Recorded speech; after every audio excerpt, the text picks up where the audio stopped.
Salut l'équipe, j'espère que vous allez bien. On se retrouve pour une nouvelle vidéo. Qui dit nouvelle vidéo parle FC Barcelone, Real de Madrid. Le FC Barcelone devient le premier club pour se qualifier pour la future Champions League. Et de l'autre côté du Real de Madrid, Mbappé se fait démolir par la presse espagnole après son entrée face à Atlético de Madrid.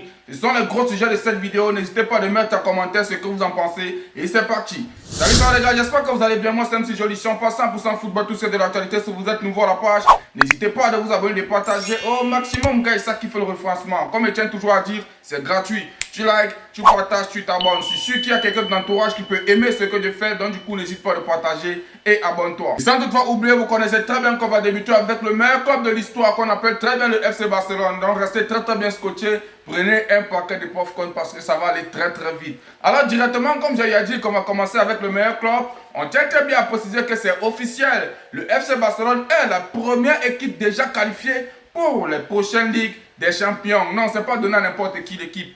C'est seulement de bonnes nouvelles qu'on va annoncer aujourd'hui au sein du FC Barcelone. Même si on a fait un mauvais match le match dernier, ça ne dérange pas. On va commencer avec des bonnes nouvelles avant de terminer avec des mauvaises. Du coup, c'est pas donné à n'importe qui pour se qualifier comme ça, les gars. Non, c'est bien.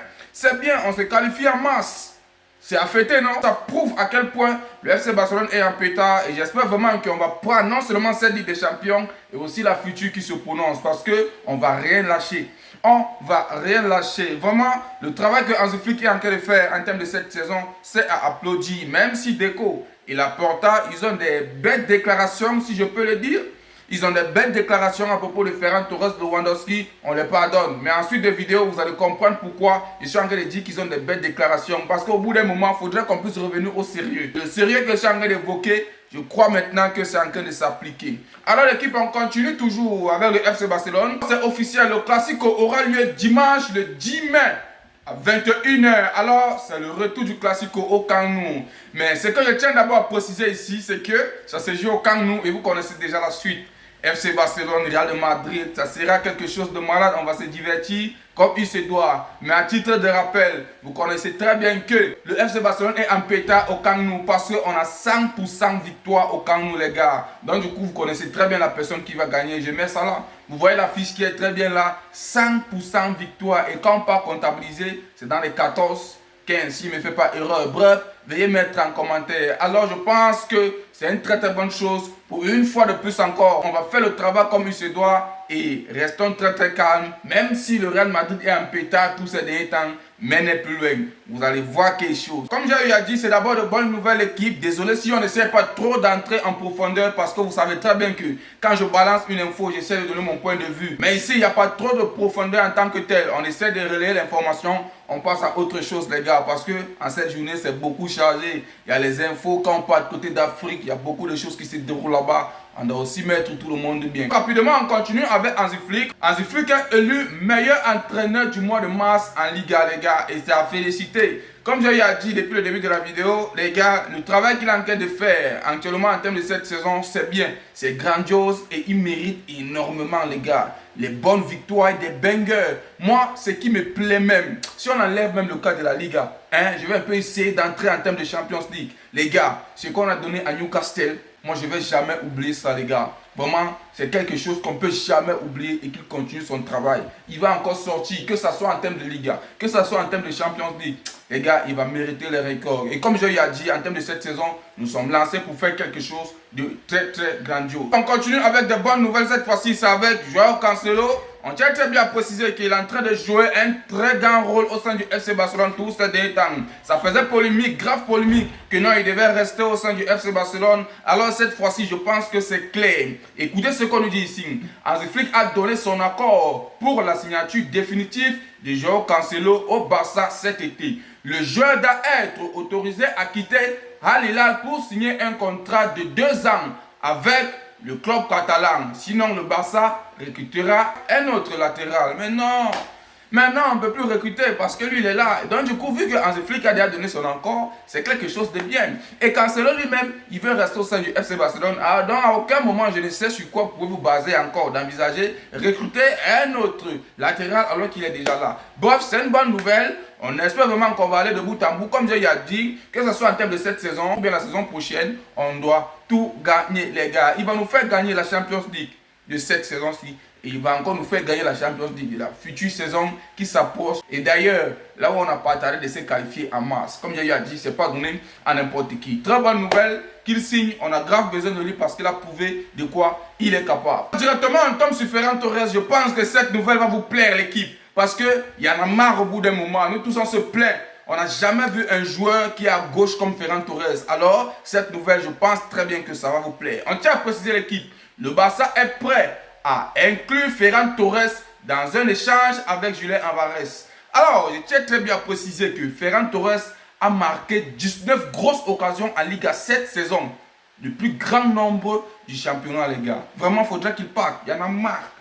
Faudrait qu'il parte, les gars. Les déclarations que Deco a envoyées là, les déclarations que Juan Laporta a envoyées là, les gars, je pense que c'est le moment pour eux maintenant de se ressaisir. Comme j'ai eu à dire depuis le début, c'est le moment pour eux maintenant de se ressaisir. Et si les gars sont en train de se ressaisir, c'est une très bonne nouvelle pour nous. On ne veut plus de Ferran Torres, les gars. Non, on ne veut plus de Ferran Torres, on ne veut plus de Lewandowski. Le dernier match que Lewandowski a eu à jouer là, d'ailleurs là, il est en train d'envoyer des messages bidons que non, il sait qu'il va revenir à 100%, tout ça.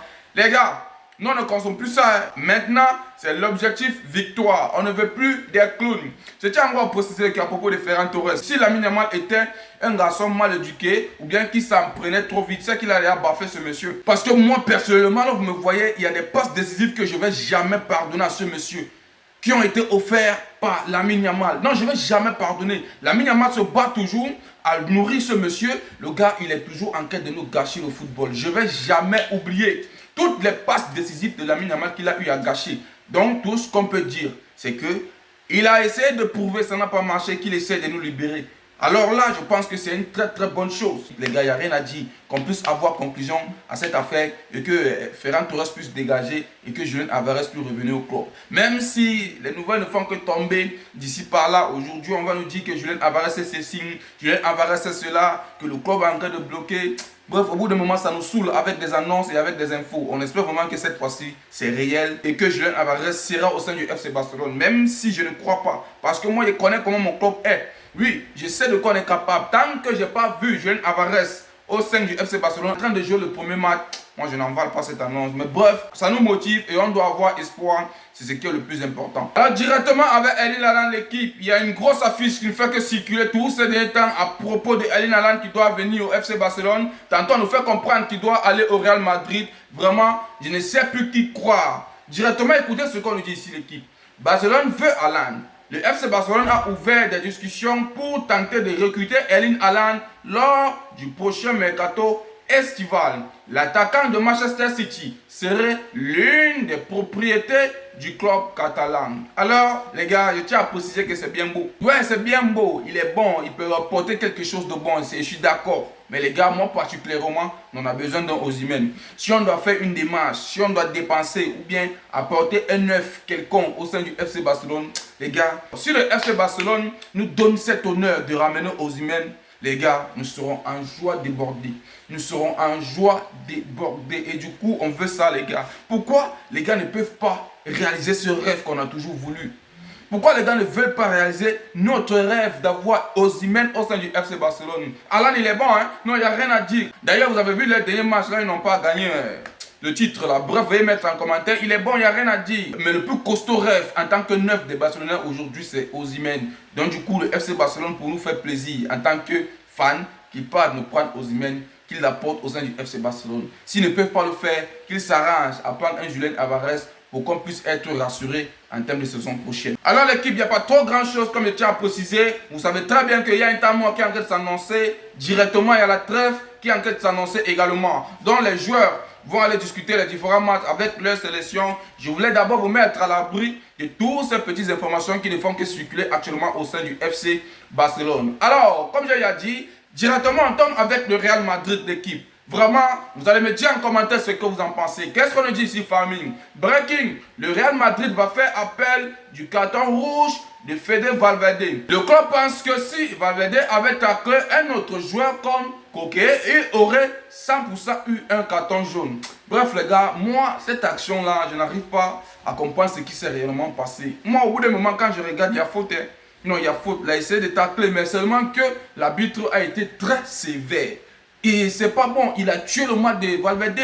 Valverde qui était en pétard, Valverde qui pouvait encore amener le Real Madrid encore plus de l'avant. Il a correctement tué le match. Non, il a tué le match, les gars. Est-ce que vous avez vu comment le tempérament s'est baissé? Valverde était en pétard. Valverde était parti pour faire quelque chose de bon vis-à-vis de ce match. Alors, l'arbitre est venu gâcher tout le match de Valverde et c'est pas bon. Même s'il y avait faute, je pense qu'il était trop sévère. Il devait au moins sortir un jaune. Mais sortir un rouge directement comme ça, je me demande s'il était jaloux quelque part. C'est vrai, nous sommes les fans du FC Barcelone, hein, mais les gars, nous on veut du bon football.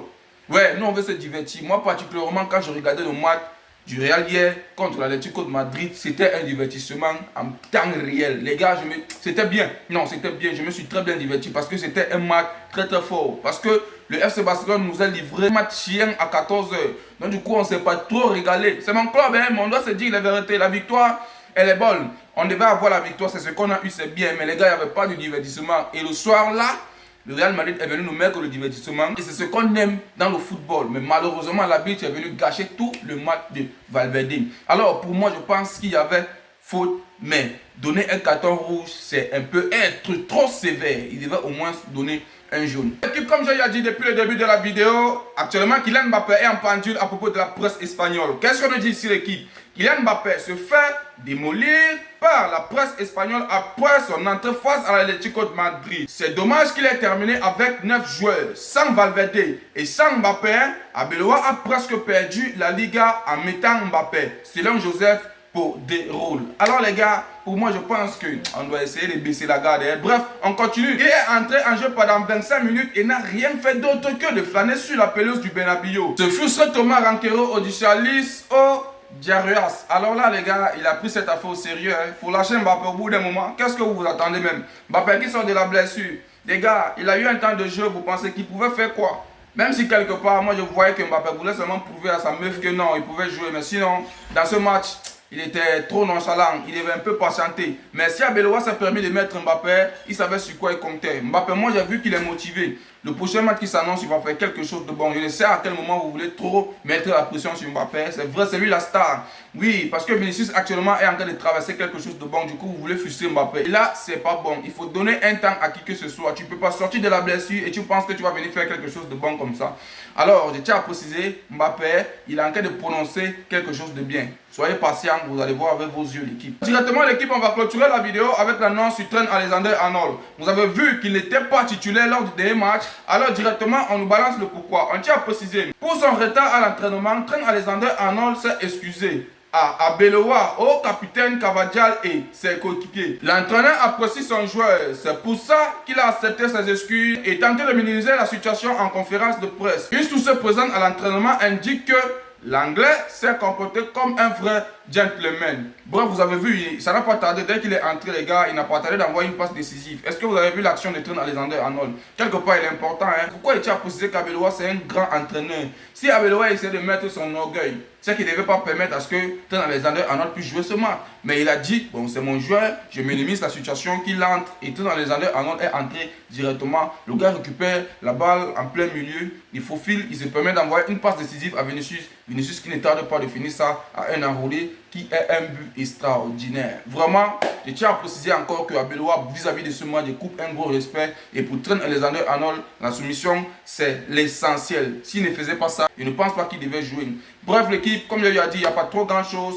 On va s'arrêter là. N'hésitez pas à mettre en commentaire ce que vous en pensez. Et c'était tout pour cette vidéo. J'espère que vous avez aimé. N'oubliez pas de vous abonner, de partager. Au maximum, gars, ça kiffe le référencement. Comme je tiens toujours à dire, c'est gratuit. Tu likes, tu partages, tu t'abonnes. Et n'oublie pas de partager l'équipe.